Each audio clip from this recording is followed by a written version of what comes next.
After my previous video, I received comments, both in public and private, disputing various aspects of the video. On the one hand, there is a group that repeat the standard Chinese historiography of 5,000 years, beginning with 3 sovereigns and 5 emperors, followed by Xia, Shang, Zhou, Qin, and so on. On the polar opposite end, there is another group arguing that there is a disconnect between modern China and ancient China, and that China, as we have it today, is only 6 to 7 decades old. I will very quickly deal with the first group, as it is quite simple to address. Now, how old is China depends on your definition of China. If you define China as a culture or civilization, then China is much older than 5,000 years old. Cultures with identifiable elements we would later call Chinese are traceable as far back to cultures like Yangshao or Hongshan some 7,000 years ago. But if you define China as a state-like political entity, you will struggle to find supporting evidence beyond 4,000 years. Now, for the rest of the video, I will deal with those who argue that connecting modern China to ancient Chinese dynasty is contrived and artificial. Modern China's connection to ancient China is no different from that of any other societies around the world, according to this group of people. Attached here is an example of this argument, drawing parallel between Chinese learning about Qin through modern archaeology, the same way that Egyptians had to be taught how to decipher hieroglyphs to discover the secrets of their past. Now, I will refrain from talking about Egypt as I am not in the habit of speaking about topics I'm not familiar with. But let me make it clear, crystal clear. The Chinese are intimately connected to their past. They did not lose contact with their past. They did not have to relearn or rediscover their past. The Chinese recalls their Bronze Age past like an adult recalling his childhood memories. As such, the problem with the Chinese is not one of tedious connection, but rather the difficulty of sorting facts from narratives due to the sheer amount of historical records and the political agenda of those writing the historical records. Modern archaeology is used not to discover the past, but rather to scrutinize historical narrative against modern standards of proof. To give a glimpse of how culturally and politically relevant ancient China is to present-day China, I will give you a few examples, all taken from videos I've seen only today, just today itself, as a way to limit the scope of this video. The first one, this Japanese creator made a video commenting on why the Chinese has cultural traits allowing them to better endure the adverse effect of a tariff war than the Americans have. This video reminds me of a Chinese idiom, 卧薪尝胆, to sleep on hay and to taste bile, often used by parents to drill into their children, to educate them to endure and embrace suffering from a young age.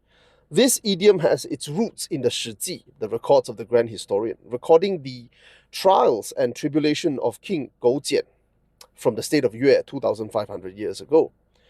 Now, we cannot determine with certainty the accuracy of the details narrating Goujian's story, like the humiliation of leaking feces and his choice to continue to suffer, to sleep on hay, and his daily tasting of bile to keep his determination going for revenge, even after coming back to his kingdom. But the macro narrative at least was confirmed when the sword of Goujian was discovered in a tomb, untarnished even after submerging in mud for 2,000 years, corroborating the existence of not only Goujian, the unparalleled craftsmanship that the state of Yue is recorded to possess, and the prestige of the man Goujian himself, as the sword was actually found, not in Goujian's tomb, but rather in the tomb of a Chu king, most likely buried as a trophy when Chu defeated Yue 120 years after the time of Goujian. And the story of Goujian and the idiom 卧薪尝胆 is actually familiar to every single culturally Chinese person. And it reminds us of the power of perseverance to not only embrace, but to seek challenges and difficulties to hone one's focus on the ultimate goal.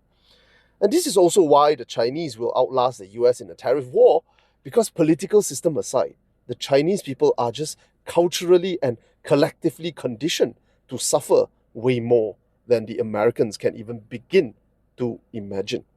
Another example I saw today is on the question of legitimacy of the Chinese ruling party. Now, unlike representative democracies whose legitimacy is determined by the ballot box, Chinese ruling dynasties derive their legitimacy from performance, a feature traceable to Zhou's attempt to justify their defeating of the Shang by expounding the mandate of heaven 3,000 years ago. This is something I touched on briefly in the previous video, so I will not be repeating it. But most importantly, implicit in this whole system is that stability should be preserved until the ruling party is unable to deliver the performance expected of it. Then the right to rebel becomes implicit. This is not too dissimilar to Thomas Hobbes' appeal to heaven he described in his book Leviathan. This has played out many times in Chinese history, and one of the most famous rebellion in Chinese history is the Yellow Turban Rebellion, where Zhang Jue used the now famous slogan, 苍天已死,黄天当立. The azure heaven is dead, the yellow sky will rise, to rally the rebels to topple the Han dynasty. While the rebellion itself was crushed by Cao Cao, it nonetheless signaled the end of the Han dynasty and the beginning of the Three Kingdom period. Now, it matters not whether one learns of this slogan from the Ho Han Shu, where this was recorded, or from the Romance of the Three Kingdom novel written in the 14th century, or from the various TV series or game production based on the novel. This slogan is something most culturally Chinese person would be familiar with, and it's deeply ingrained in the psyche of the Chinese statecraft that even the mighty Han will fall if the ruling class fails to deliver performance in administration of their state and will have their mandate retracted. This is reflected in this interviewee statement. China's leaders have authority because they are good stewards of China's economy and of their place in the world. It's not because of elections. And so they're judged based on performance. Now, interestingly, I also encountered another video just today itself that shows that we have archaeological evidence of this slogan being used in its historical setting. In 1976, archaeologists uncovered a series of tombs in Anhui dating to 170 AD. And at the back of one of those stones, a slave mason carved the word 苍天乃死, when the azure sky is dead, as opposed to the slogan we are familiar with, 苍天已死, the azure sky is dead. Now, this tomb is dated to 14 years before Zhang Jue uttered the famous slogan, confirming not only the accuracy of Chinese historical records, but providing context as well as to how long and thorough the rebellion was brewing before it became official.